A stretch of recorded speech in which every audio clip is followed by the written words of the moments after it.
It's another episode of the Wobcast 2.0. Let's go. We got lots of stuff to talk about. We have Dalvin Cook and Danielle Hunter, and our off-season grading series continues as we hit the offensive line and talk about the offensive tackles. So let's waste no time exchanging pleasantries, and let's get right down to business.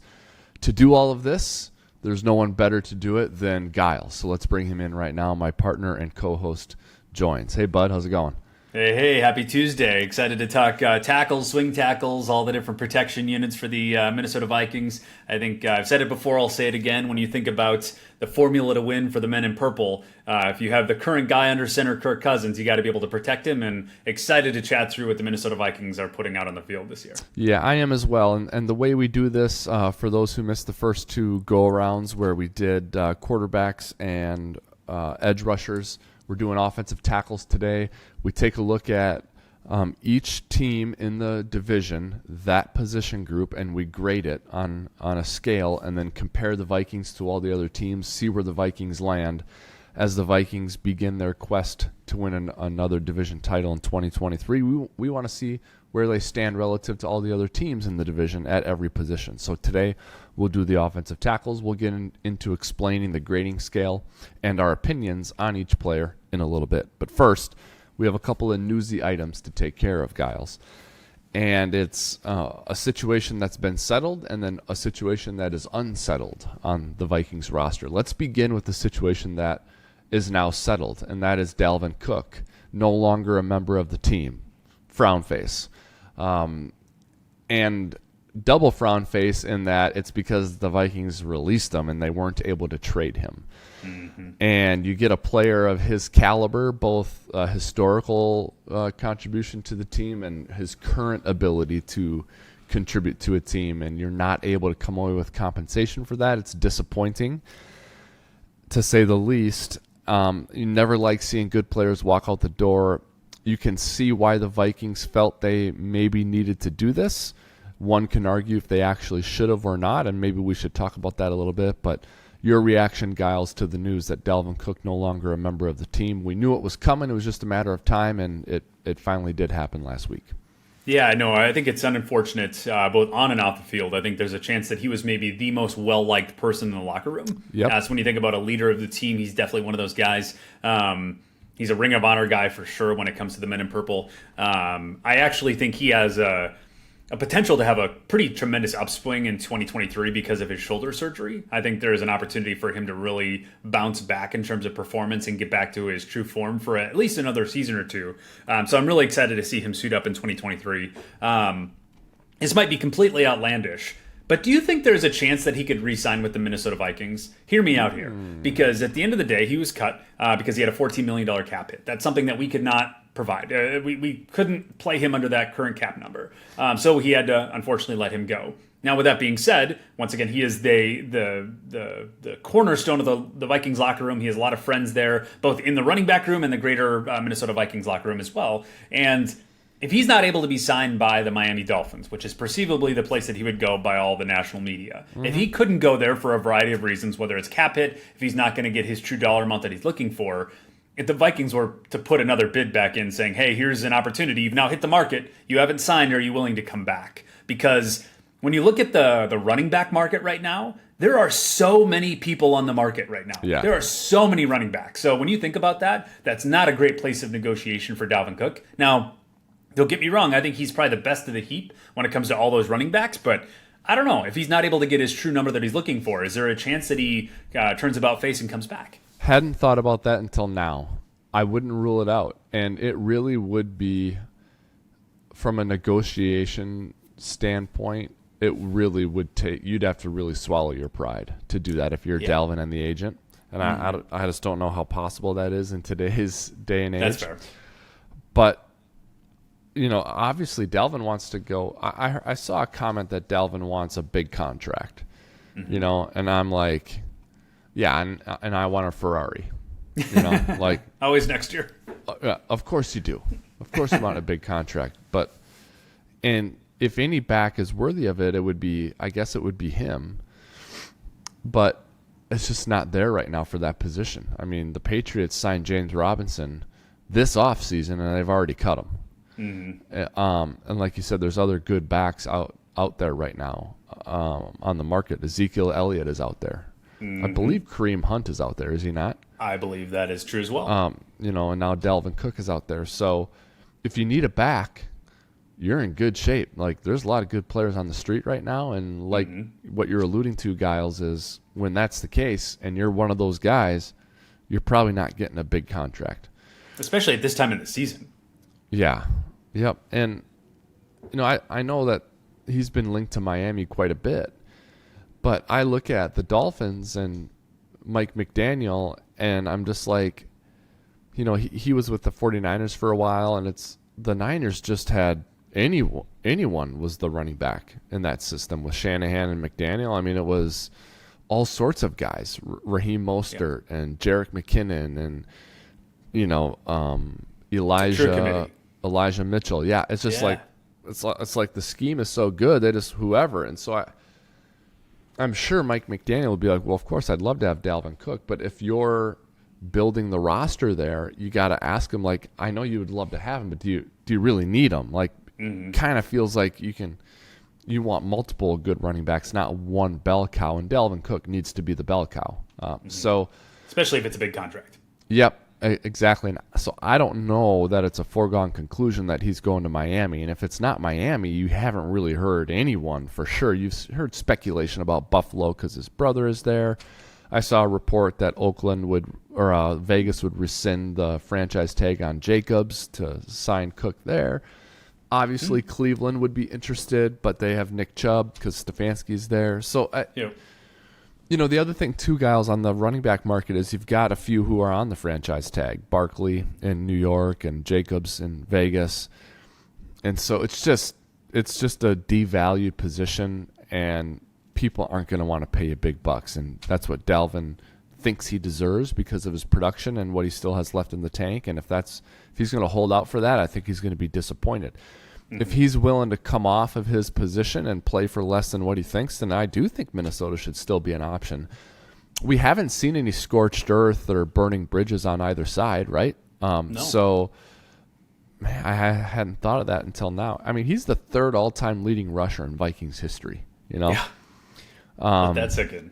And I was there with him when I was still with the team. He was on the roster. He is absolutely one of the favorites in the locker room. I mean, he's one of the guys. He's in his own way. He's a leader. Everyone likes him. He's easygoing. Never gotten any fights, and was a really good player. I think you and I always felt like the Vikings left something on the table with him in terms of a pass catcher. Like there's a little bit more there. So it'd be cool to get him back and get him back at the price the Vikings felt was right. Because the after effects of this are the elevation of Alexander Mattison to RB1. I think we all like Mattison, and I love him as my RB2, but as my RB1, I just feel differently about him. Agreed. And gone, I think, for now at least, are the days where you need Jamal Charles, or you need, Terrell Davis or Adrian Peterson. I get it. You don't really need that. And so I'm not trying to get Alexander Mattison to measure up to that level. But even in today's world and what you want from the running back, I just think you feel a lot better about Mattison as your second guy than you do about him as your first. And if he's your first guy, you're kind of wondering what else is out there. Maybe we'll draft one next year. Really need one of our backups to, develop. Whereas when it's Mattison as your RB2 and Cook as your RB1, you're just not even thinking about running back anymore. Like, you're good there. Yeah. So in much the same way we've talked about the edge rushing room for the Vikings, which we're going to talk about it again today later, a good player walks out the door, and you get contract value and cap room and all that, but you lost a good player. And how are you going to replace that? And so I think it's too bad that Cook and the Vikings couldn't come to an agreement and make it work. Yeah, 100%. When you think about trying to prioritize on and off the field and understanding the kind of the cultural aspect that the Minnesota Vikings are trying to put forth, he's definitely one of those cornerstones. So definitely a cheer job for Mr. Kirk. But I think the next few weeks will be very telling in terms of how they spend their current capital, because they have $22 million in cap space as of this morning. Yeah. So what was the hit for Dalvin? Was it going to be around 10? I thought. You mean if he stayed, or if he stayed? Yeah. 14, I believe. 14. It was a $14 million cap hit. Yeah. Oh wait, I think you're right. It was 14, and we talked. What if you could get it down to 10? Would you keep him? We were talking about that earlier in the offseason. And I think that might work. That might be about right. Yeah. Especially if his shoulder surgery did correct some of his yards after catch issues. Yeah, and or contact. Yeah. I think you can argue, and I don't want to disparage our guy Adam Thielen as he leaves the team, but I think you could look at tape and Adam's game, and I may not choose to argue this, but one could argue that Adam is not the same player that he once was, or that he lost a step, and I think he would dispute that because he's got professional pride and he's competitive, and he probably feels he was underutilized, and if he was utilized in a better way, he would have looked better. But my point is, Adam, from an age standpoint and a games played standpoint, was at a point in his career where you start to see a drop-off. Dalvin is not there.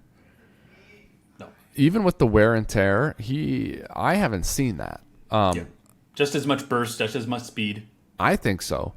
And that's what's interesting about this, and we always talked about this, where we kind of foresaw Dalvin potentially being let go or being traded. And it's like, yeah, the Vikings got rid of him to save some cap space. They really believe in Alexander Mattison.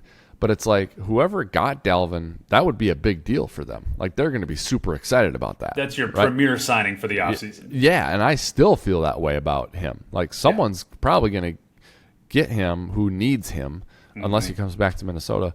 And it's going to be one of the bigger offseason moves that club made. Yeah. Huge. I don't know where it's going to be. Miami's the natural speculation. I also think it's fair to speculate Denver as a landing spot, where you have former Vikings front office people running the roster building part of the organization, and then you have Sean Payton, who's an offensive-minded head coach who would love a guy like that on the roster, who I think could emulate the Alvin Kamara part of Sean Payton's offense really well. So I think Denver's a spot to look at. And then two others. No one's talked about Seattle. And I don't know where they're at from a cap standpoint, if they could fit it under their cap. But they make splashy moves like that. And I feel like they're always dealing with injuries at running back. So I think Seattle would be an interesting spot, and I think the Rams would be an interesting spot too. Because they currently have $7.1 million in cap space for the Seattle. Yeah. Yeah, so that's tough to do for them. They'd have to make some adjustments. The Rams have had a hard time at running back too lately, Gyles. The last couple seasons, I feel like they've been trying to patch it together with different guys, Darrell Henderson and Cam Akers, and a whole bunch of guys. And I think Sean McVay could find a way to use Dalvin Cook, don't you think? I could not agree more. I think that would be a powerful combination. Unfortunately, they have even less, and they're at $1.3 million in cap space. They can't do it either. They can't do it either. So this is to your point, Gyles. Yeah. Gyles, this is to your point. I am trying to massage my football mind to find natural places where it makes sense for Dalvin to go from a football standpoint.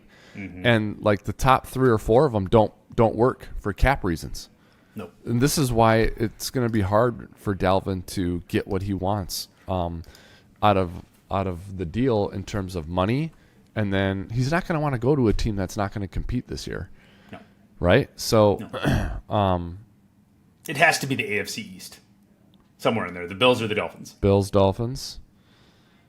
Yeah. And I've heard that he doesn't necessarily want to go to the Bills because he doesn't want to overshadow his brother, which I can understand. Also, hot take, I think the Bills are exiting their Super Bowl window. I really do. I think they've missed their window. But that's another conversation. But I think between those two teams, I think that's maybe where Cook lands if it's not back in Minnesota. Yeah. Well, back in Minnesota, I guess both those teams are competitive, and he would increase their competitiveness. So those are good fits from that standpoint. In fact, I think his influence on the ability of a team to win games is probably greater in Buffalo and Miami, maybe even than it is in Minnesota, if you consider replacement value and what the team is trying to do. Like Miami could really use them. Yep. Right? Yeah, so... they have a lower performing offensive line than the Minnesota Vikings, but other than that, I think, the replacement value would be definitely an intriguing factor. Yeah, so we'll see what happens. All right, let's talk the one that's not settled. That is Danielle Hunter. So a lot of news and a lot of stuff happening in the edge rushing room for the Vikings, right? Where Zadarius Smith is traded, Marcus Davenport was signed, and now Danielle Hunter is not going to attend the mandatory minicamp because he wants a new deal. And with the way they've handled Eric Kendricks, Adam Thielen, and now Dalvin Cook, Gyles, I would not put it past them to trade Danielle Hunter. I can see them doing it. And they might get a second-round pick, or they might get 2/3, or I don't know what they would get. But the analytics/value-driven side of the Vikings brain trust probably looks at a trade of Danielle Hunter as something that makes sense from a salary cap standpoint and a draft capital standpoint. And the reason I say that is Kwesi's background and then his track record so far here in Minnesota with the players I just mentioned. And I think the question becomes, that's great, but don't you also need to have good players?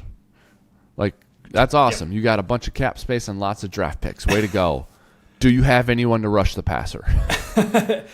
Football is not about amassing capital. It's about putting a great roster together. Yes. Who's going to carry the ball? Who's going to rush the passer? And Two most important things in football. Yeah, I think you raised an interesting question, Gyles, and that is, why haven't the Vikings committed to Danielle, right? Yeah.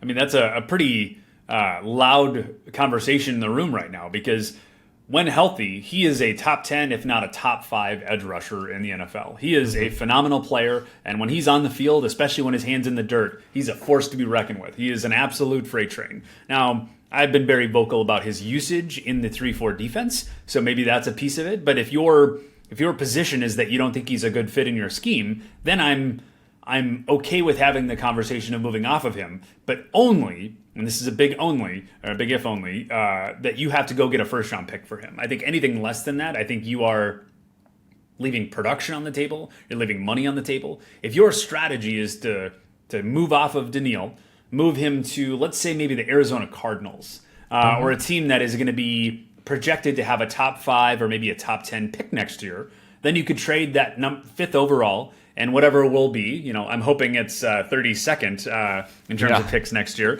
But let's say you trade whatever you get in terms of draft pick for yourself next year. You trade both of those, plus a few other things, and you trade up to number 1 to go get Caleb Williams. If that's the strategy, I can get behind that.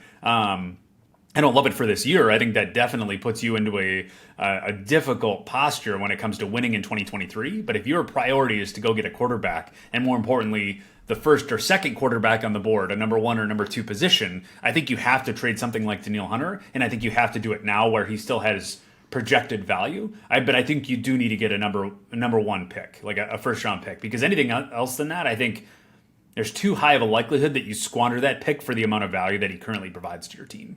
Right. All right. So you bring up an interesting component to this, Gyles, which is, you mentioned Caleb Williams, who's probably going to be the first. He's a quarterback out of USC, probably going to be the first pick in the draft next year. Yeah. Played with Jordan Addison.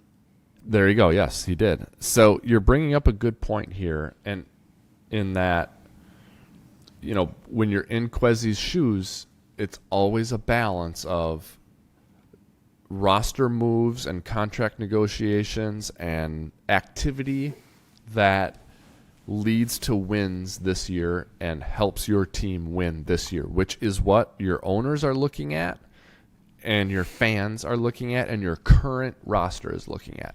So you need to be a good custodian of those people's interests, and their interests are right now. Win now. Yep. But as a GM and a team builder, roster builder, you have to look at 2024, 2025. And I guarantee you he's got a board in his office, and you open that board up, and it's got all the players on the roster and a check mark or an X or a number under columns that are for future years. So he's got his eye on that too. And what's the construction of the roster going to look like? And he and Rob Brzezinski and the scouts, they probably look at that every day. So the activity that they execute now, they have to be good custodians of those interests as well. So just because they let Adam Thielen go or Eric Kendricks go or trades Zadarius Smith or don't commit to Danielle Hunter, we can't accuse them of not caring about this year because of all those things. But all of them in combination, when there is very little done to help you win right now, all of those other moves in combination are causing some people to question, like, are they really all in on this year? And the people who that should really bother are fans, but also someone like Kirk Cousins, who's your quarterback. Like, he's got to be like, what's going on here? I know him well enough to know that he's competitive, and he's like, it's fine, we're good, we got it, we got the guys, we can still, we're going to win games, and he really believes that. But I wonder if you could inject some truth serum into him, if he'd just be like, man, what, like, let's just, like, let's say Danielle Hunter gets traded, like, what is happening? You know, and you got to wonder, is this some sort of rebuild or competitive rebuild that's going on? Because, like, if you're Kirk Cousins or Justin Jefferson or TJ Hawkinson or Christian Darrisaw or Harrison Smith, like, you're not playing forever, man. You know, and so it's one thing to get cheaper and better, but it's never a great idea just to get cheaper for the sake of getting cheaper. The focus should always be getting better. If you can do it cheaper, let's do it. But it should always be focused on getting better. Now, and I remember, you know, being at the facility when I was with the team and talking to my friends who were, you know, also working with the team, and we were going through some quarterback struggles before Teddy Bridgewater, and the Vikings couldn't find a guy after Favre and before Teddy, and it's like, you know, I won't even go through the list of names of who the Vikings tried, and it's like, and during those times, other parts of the team were good. Like, you had Percy Harvin and Adrian Peterson, and you had stages where you had some pretty good defenders. And I'd be like, I would trade every starter that we have on offense or defense for Andrew Luck at the time when he was really good, you know, or whoever, you know, fill in the blank young quarterback who appears to be really good, Russell Wilson. Yeah. Because it's like, if you have that guy, you have a chance, and he can elevate the play of everyone else around you. And if you don't have that guy, you can have an amazing roster, and you don't have a shot. Yep. Which is what the Browns had for a long time. Yeah. Good rosters with no quarterback, right? Yep. Is that, yeah. Yep. Okay, 100%. so I where you're going with, you know, getting a first-round pick and package it with your current first-round pick, go up and get Caleb. If that is the goal, if that's like what they have decided, hey, we can do this and we're going to do it, then more power to them. Then they should execute that plan, go and get Caleb Williams, and all the criticism that myself or you or other people would levy against them for trading Zadarius Smith and or trading Danielle Hunter and or letting Kendricks and Thielen go is moot. Because the coup de grace is getting the quarterback of the future who's going to be your franchise for 15 years. And if you get that no matter what you say, it's worth it to do that, right? And subsequently, you get cheaper, so then you can go spend in free agency on other positions if you do have to let go. I mean, the Bengals and Joe Burrow, the Bills and Josh Allen, like those two, the Chiefs and Patrick Mahomes. I mean, is there anything they wouldn't give up to keep their quarterback situation? Oh my gosh, they'd give up everything. Yep, they'd give up their head coach. Priority. They'd give up their first-round draft pick for 7 years. I think I would. If I had Patrick Mahomes in his prime, I'd be like, you can tax me a first-round pick every year. Yep. If I can, I'll keep him. Yep. So So if the Vikings have a plan in place to get a player who they think can be that guy, then they are doing everything right. Yep. If that is not the plan, like if Kirk Cousins is in the plans for next year and the year after, I don't understand what they're doing.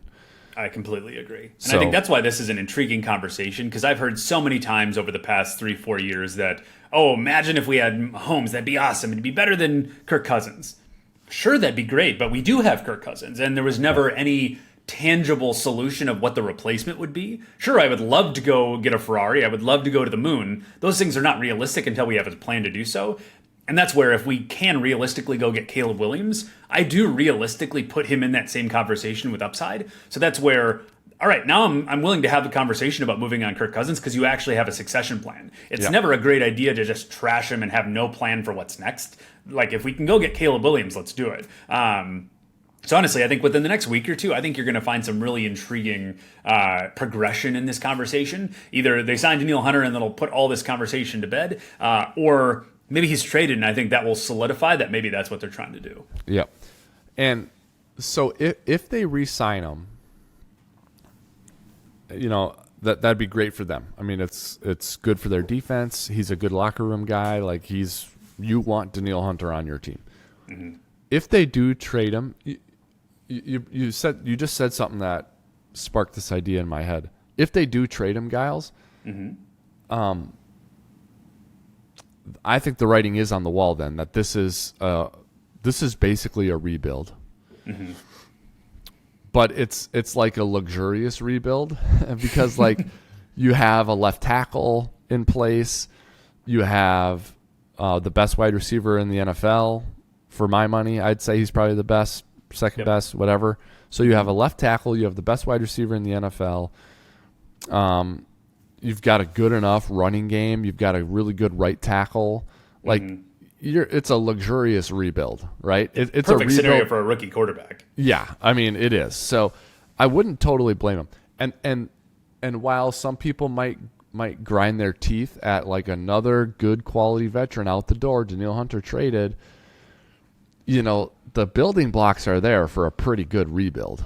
And at least the direction would be set and there'd be no more wondering about it. Correct. Right? Yep. Because even if they re-sign Danielle Hunter, you're still kind of wondering, like, Kendrick's gone, Thielen gone, Cook gone, Zadarius Smith gone, Patrick Peterson gone. Like, kind of feels like a rebuild, even though they re-signed Danielle Hunter. If they trade Danielle Hunter, you know what they're doing. Correct. And there is some value in that. Also, everyone will feel this way, that it's a rebuild, which I know how these guys are wired. The guys who are staying, Alexander Madison, TJ Hawkinson, KJ Osborne, Harrison Smith, they're going to be like, okay, like you guys are thrown in the white towel for this season. No one thinks we can win. Okay, we'll show you. It's almost a slight against them. Yeah. Yes, and it motivates them. It gives them an edge that they may not have had. And we talked about that with Kirk Cousins on if the Vikings drafted a quarterback, what would the impact be there? So it'd be kind of interesting to see the team play with that mindset where it's like, all right, so they're trying to move on from most of us, and no one's picking us to win the division, and the cute Detroit Lions are supposed to win the division. Okay, all right. Yep. We'll show you. We'll see. Yeah, we'll see in September. Yep. Yeah. So very, very interesting domino to fall here in the Danielle Hunter situation. And I think, Gyles, going back to the trade and the value, I think what your opinion is about what they should get back for him is what most Vikings fans will expect. And anything short of that, they will be disappointed and they will criticize the move.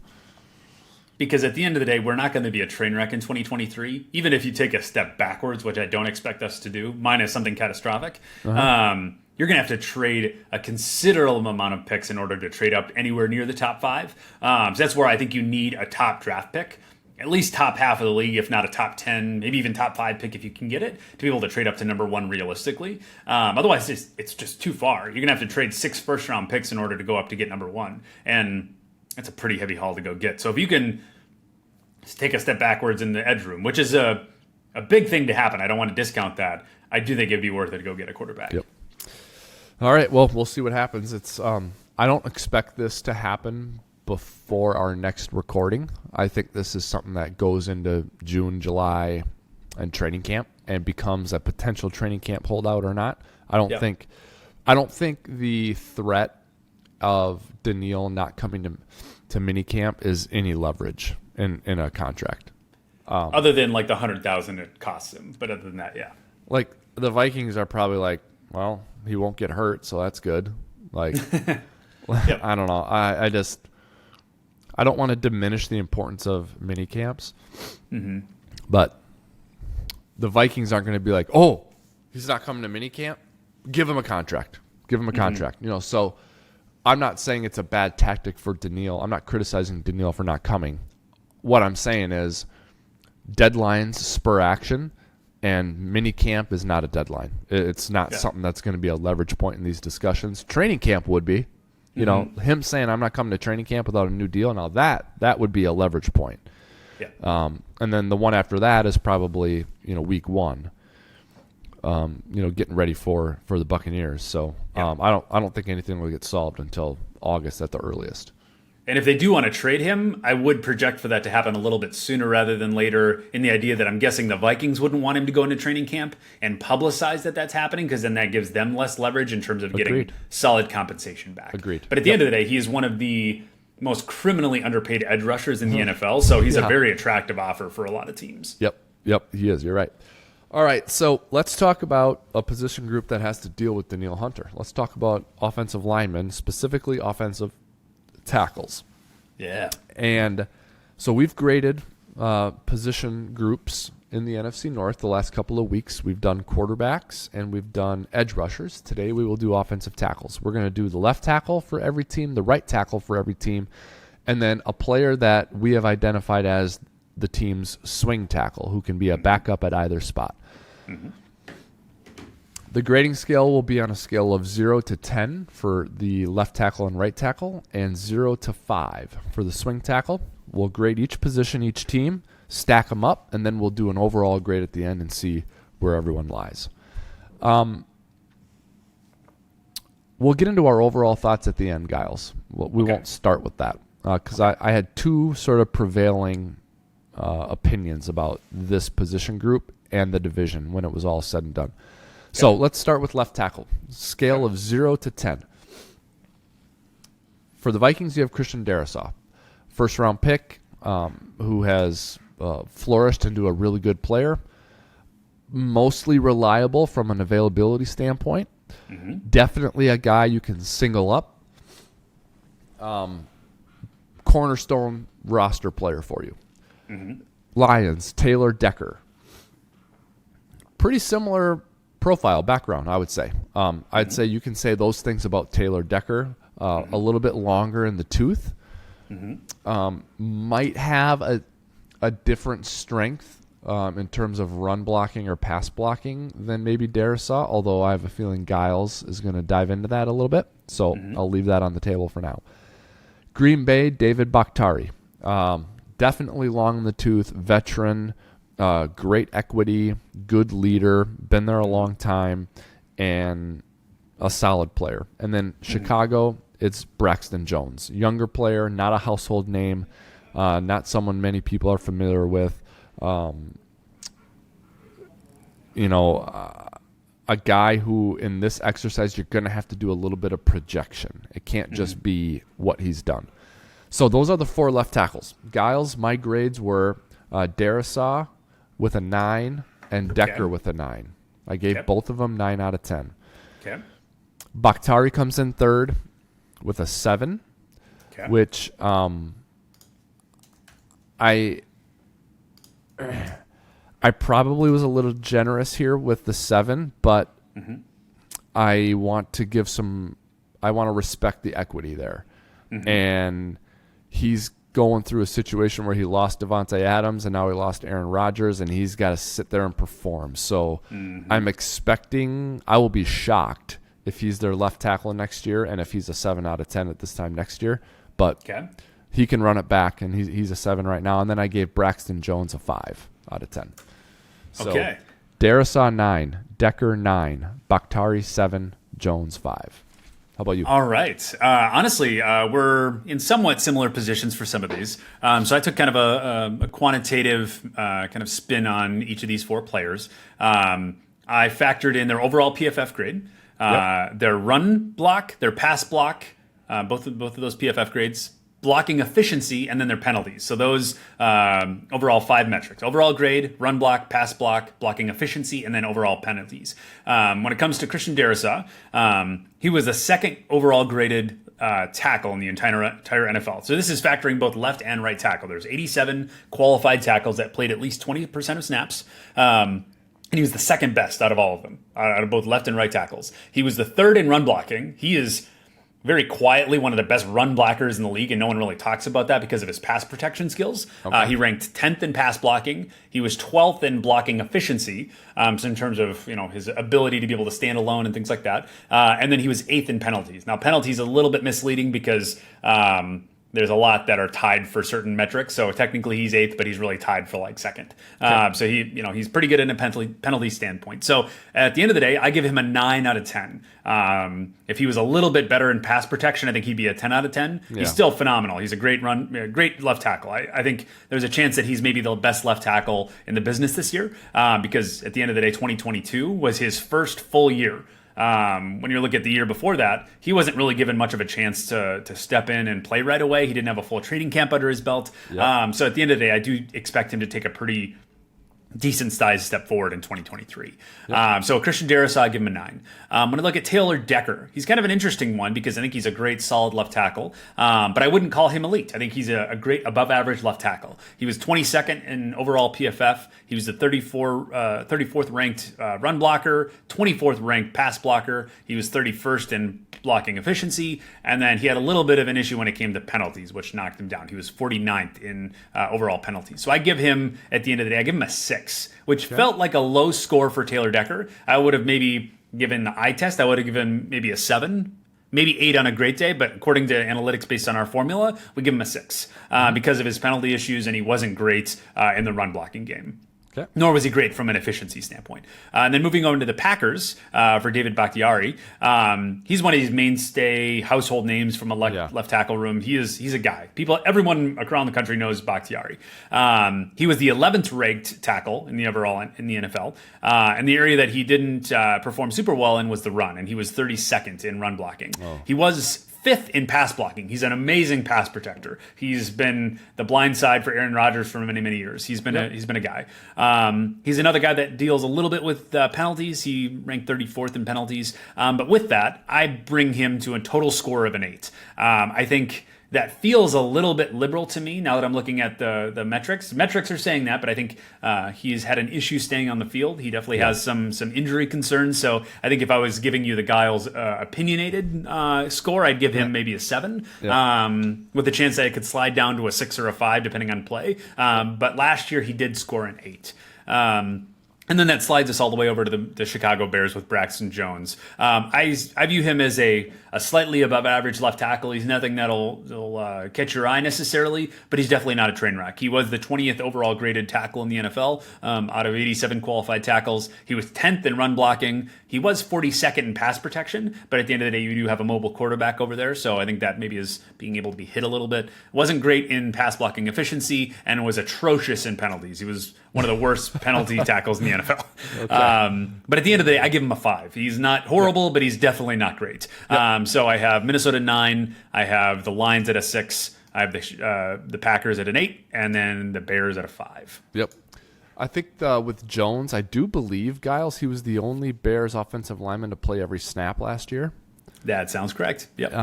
And I think it's fair for the Bears to be like, we got our left tackle, and project. They're not actively looking to find someone else. Yep. Yeah. To project him to be that guy. Mm-hmm. And although he's a less accomplished and lower caliber player than Bakhtiari right now, a year from now, he'll probably still be there and be the guy, whereas Bakhtiari is probably on the way out. So in a weird way, the Bears are in a better position at left tackle than the Packers are, even though the Packers have a superior player right now. So I just thought that was the Bears and Packers are sort of juxtaposed there at left tackle right now. The Packers have a really good player who's on his way out. The Bears have a player who's not as good but is ascending. And so I think it's a really strong division at left tackle.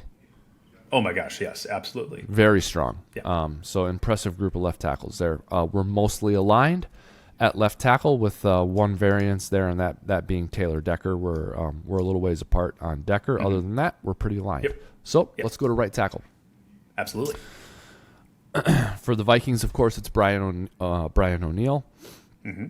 Second-round pick several years ago, who blossomed into everything you would want out of a right tackle, a position the Vikings have not always had a great player in the last decade or so, but they have a great one in Brian O'Neill.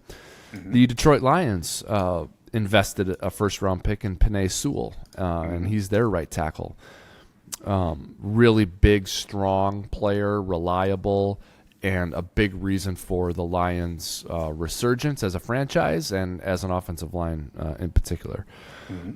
For the Packers, Josh Nijman. Yeah. I believe, I'm wondering, or Nyman. I don't know if he goes by Josh. I want to say he does. Yeah. I think almost positive it's Josh Nyman, but Nyman. It's spelled Josh, yes. Josh. So it's Josh, but he goes by Josh. An interesting player who's got some position flexibility, I think, and we'll get into talking about this. I think, especially when we get into the swing tackles.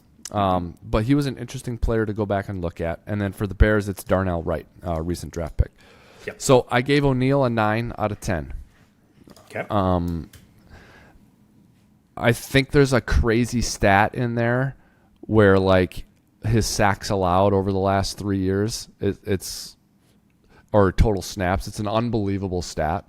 Mm-hmm. Which you may have at your fingertips, Gyles, and you can get into when you're talking about him. So I gave him a 9. I also gave Penei Sewell a 9. Okay. So once again, a tie for Minnesota and Detroit. Nyman I gave a 6, and Wright I also gave a 6. I struggled the most with Nyman. Okay. And my grade there, and I ended up landing on a 6 for a few reasons. Just some ambiguity about his position and the Packers' plans at offensive line in general. If you remember, this used to be Elgton Jenkins' spot, and then it was Nyman, and then Bakhtiari was hurt a bunch, and so they played Nyman on the left and then on the right. So I struggled the most with Nyman, but I tried to place him as a true right tackle. Mm-hmm. How would I grade him? Mm-hmm. So I ended up as a 6, and then I gave Wright a 6 as well. And I kind of glossed over Wright a little bit, to be honest. There wasn't much to go off of there from a history standpoint. So O'Neill 9, Sewell 9, Nyman 6, Wright 6. Okay, fair enough. I think there's a few places that we might deviate a little bit, but some areas that we also are on the same page. But when we look at Brian O'Neill, ultimately he's 27 years old, so he's not old, he's not young, but he's definitely a solid player. I think he's on the top 10 list for Minnesota Vikings. But at the end of the day, once again, going through all of our average grades across those 5 categories, he was the 8th best tackle in the NFL last year across all qualified tackles, left and right. He was a top 10 tackle, period. So he's a phenomenal player. He really shined in the run. He was the 5th best run blocker in the NFL. He is a road grader when it comes to that capacity. Mm-hmm. One area that I did think he did step back in 2022 was pass blocking. He was 20th out of 87 qualified tackles, which is not bad, don't get me wrong, but he wasn't in his elite form that he did project in the previous year. So I'm really hoping that he can take a step back forward into a better pass protector. He's not bad, once again, but he wasn't elite like he usually was, where I think it knocked him down a little bit. He was 12th in pass blocking efficiency, and then he did have a little bit of a penalty issue, and he was 38th. So with that, I gave him a score of an 8 with the upside of a 9 or a 10 if he can step forward a little bit in a pass protection posture. But I did give him an 8. When I look at Penei Sewell, I'm really big fan of this guy. I think when he was drafted, people were projecting him as a generational talent when it came to the tackle room. But he did struggle in some capacities, especially in pass protection. He was graded as the 9th best tackle in the NFL last year. He was the 4th best run blocker, so he's even better as a run blocker than Brian O'Neill. Yeah. but in pass protection, he was 36th. So he was, essentially middle of the road, but definitely not what you would expect out of his draft posture. So I think if he can take a step forward in a pass protection unit, I think you're in a much better posture. But because of his pass protection issues, I gave him a 7 with the upside of a 9 if he can really get those things figured out. Because he was a rookie in kind of a lot of senses. So I have Brian O'Neill as an 8 and Penei Sewell as a 7. And when it comes to Josh Nijman, this is kind of a really interesting one because the Packers were so topsy-turvy last year. They had so many players in so many positions. When you look at the 2022 season, he played 6 games at left tackle, and then he played the rest of the games at right tackle, right? So he was a guy that was moving all around. But if you look at his actual performance, that's where I'm like, oh man, I hate to do this, but he was horrible in every category. He was the 58th ranked tackle in the NFL. He was 68th in the run and 35th in the pass. He was towards the bottom of the pack in pass blocking efficiency, and then he was 73rd in penalties. So there was not a great posture there, and that projects a 3 out of 10. And I think if I were to give you my initial position, I'd give him at least maybe a 5 at bare minimum, because I don't think he's a train wreck in any capacity, but I think because they were moving him all different ways, he brought down to a 3 out of 10. Yeah. And in similar posture to you with Darnell Wright for the Bears, came from Tennessee, was drafted in 2023. I projected him as an average tackle being drafted, okay? And with that, this isn't as data-driven, but I give him a 4 out of 10 with the upside of a 7, because at the end of the day, he was an average NCAA tackle, so moving into the NFL, things are a lot faster, a lot heavier. So I'm going to give him a 4 out of 10. So I have the Vikings at 8, I have the Detroit Lions at a 7, Packers at a 3, and the Bears at a 4. Yeah. Yep. All of that makes sense. I think the moral of the story, I guess, here at right tackle is you're top heavy with the Vikings and Lions, and you're struggling after that with the Bears and Packers. And I think, you know how we talked about the Vikings edge rushing room and how great it would have been if it was Smith and Hunter, and then you had Davenport as your 3, right, as basically your key reserve. Like, what a great room that would be. Huge. I think if the Packers had a situation where Nijman was their swing tackle, that they would be in a great spot there. Great position. But correct. when you have to put him in there as your starting right tackle, now all of a sudden your back's against the wall a little bit there.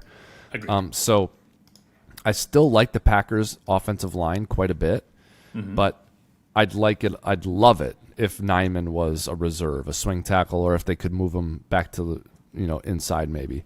Top heavy at right tackle there with O'Neill and Sewell in the NFC North. All right, swing tackles. This is where it got a little tough, I think. Yep. Not as great a talent to look at and evaluate at this spot for the NFC North. For the Vikings, it was Oli Udoh.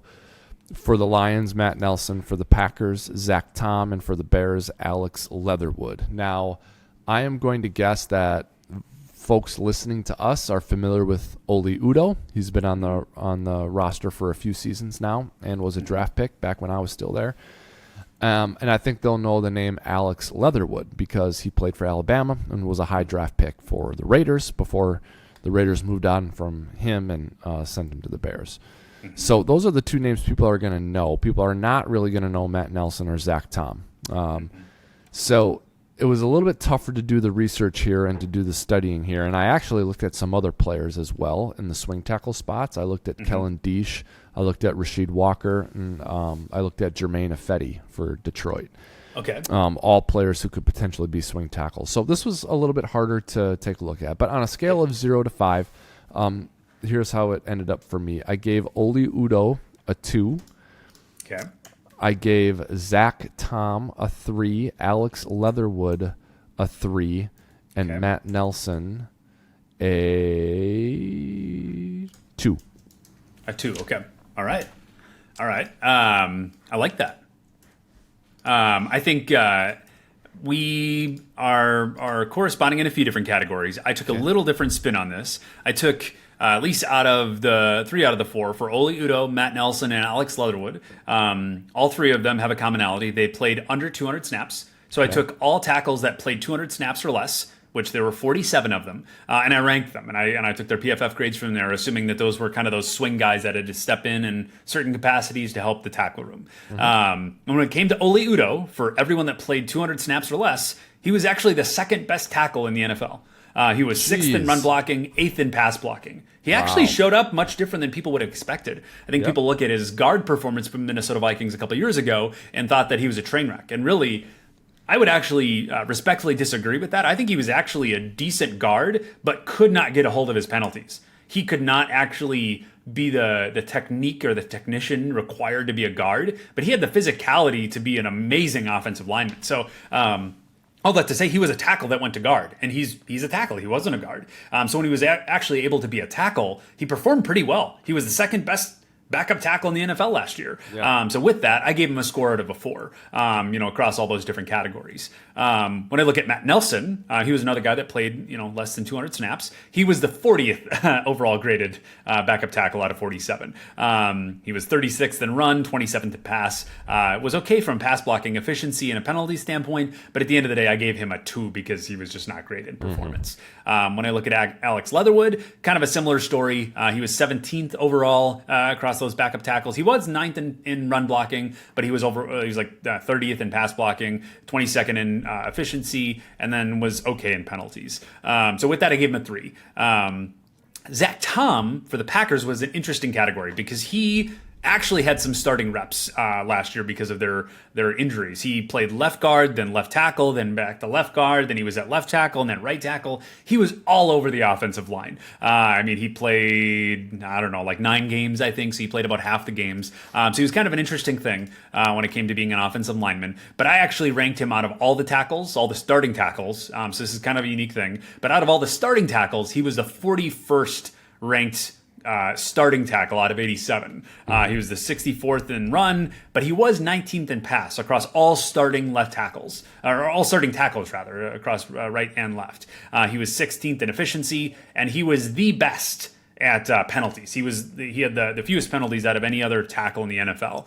So with that, I gave him a 4 out of 5 for a swing tackle standpoint, just because he wasn't great in the run when it came to starting tackles, and he was kind of moved around all over the place. So for Minnesota, I gave him a 4. The Detroit Lions was a 2. Packers were a 4, and the Bears were a 3. Okay. All right. So when all is said and done and you tally it up, I am Minnesota and Detroit tied for first at 20. Yep. Green Bay third at 16. Chicago last at 14. There we go. And for me, I have the Minnesota Vikings leading at 21.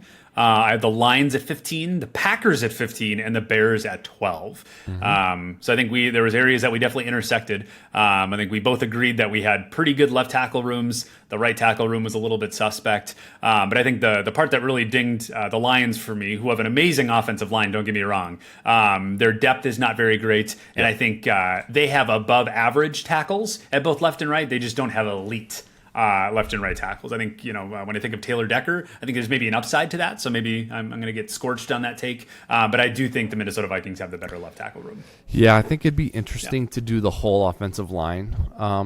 Do this exercise with the entire offensive line as opposed to singling out tackles and guards and centers. So maybe we'd be better served when we get to the interior to do both guards and centers together, and give us a little bit more of a complete picture of where teams stand on the interior.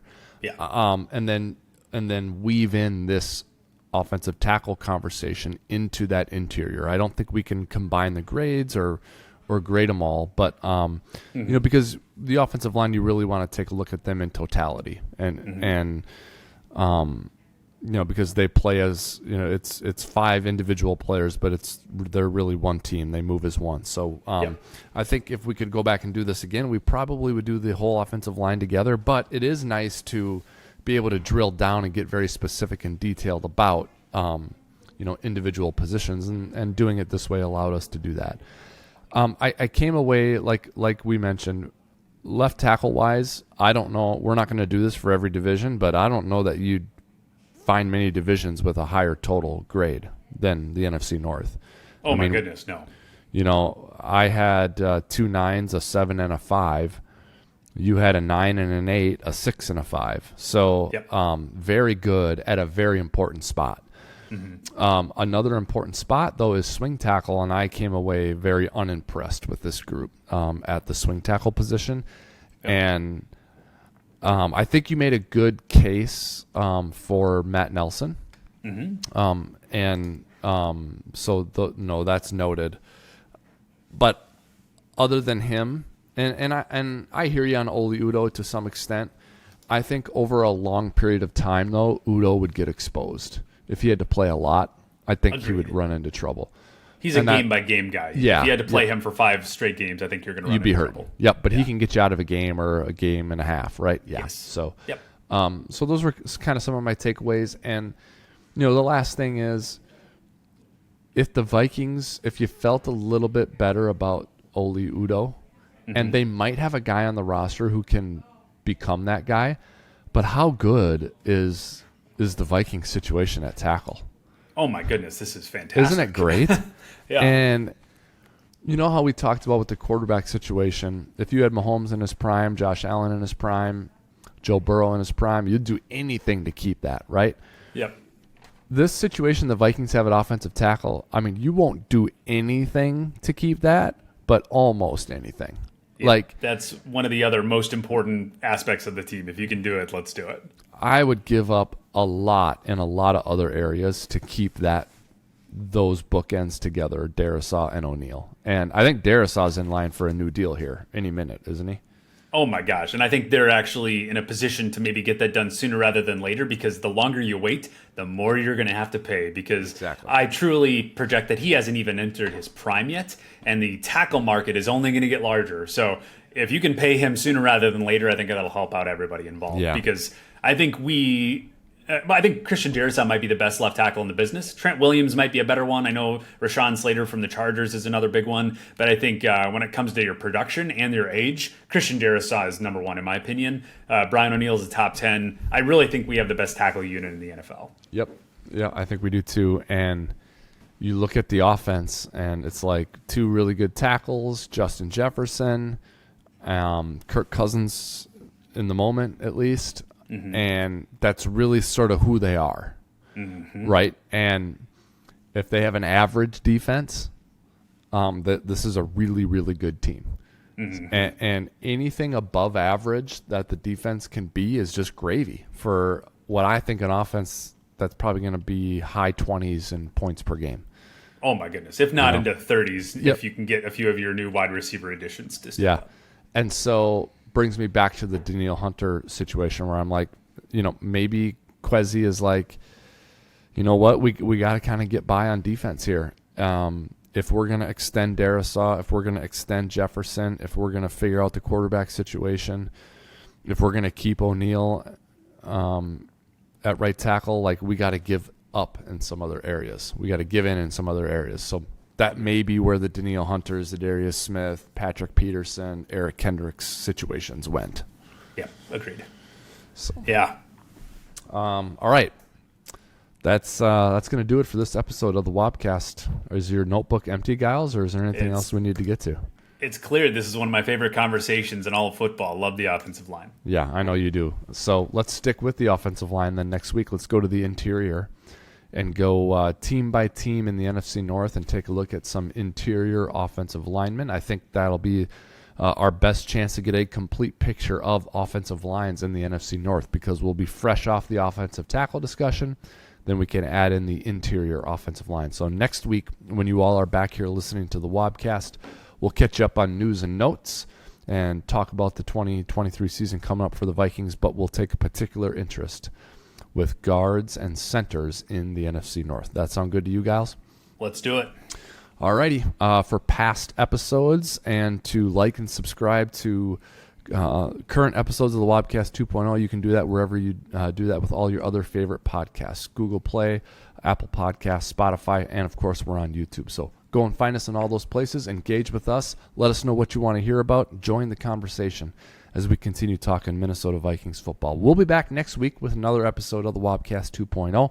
Until then, though, we're going to say farewell and Skol Vikings. So, on behalf of Gyles, this is Wobby signing off for now. Skol.